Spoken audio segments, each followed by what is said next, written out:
کرناٹکا کی B J پی حکومت Uttar Pradesh model کے طرز پر مدارس کی نگرانی کے لیے ایک بورڈ قائم کرنے کا منصوبہ بنا رہی ہے، جس پر مسلم تنظیمیں اسے مدارس کو کنٹرول کرنے کی سازش قرار دے رہی ہیں۔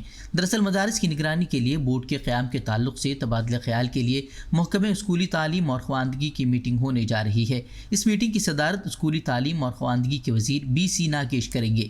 ریاستی وزیر بی سی ناگیش نے افسروں کو ہدایت دی ہے کہ ریاست کے جملہ مدرسوں میں جو تعلیمی نصاب ہے اس کا جائزہ لیا جائے اور کس طرح کی تعلیم وہاں دی جا رہی ہے اس کی تفصیلی رپورٹ حاصل کی جائے۔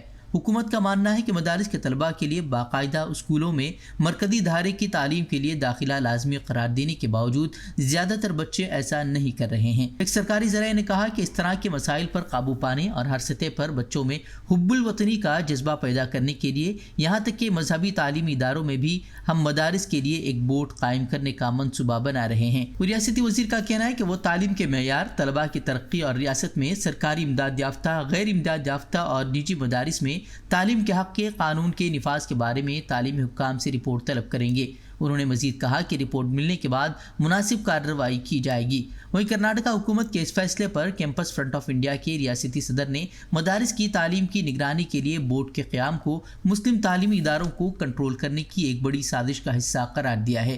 انہوں نے کہا کہ حکومتی اقدام ہندوستانی آئین کے آرٹیکل 29 اور 30 کی خلاف ورزی کرتا ہے۔ انہوں نے حکومت کو مشورہ دیا ہے کہ حکومت کو آئین کے مطابق چلنا چاہیے، نہ کہ ان کے تعصبات اور نظریات کے مطابق۔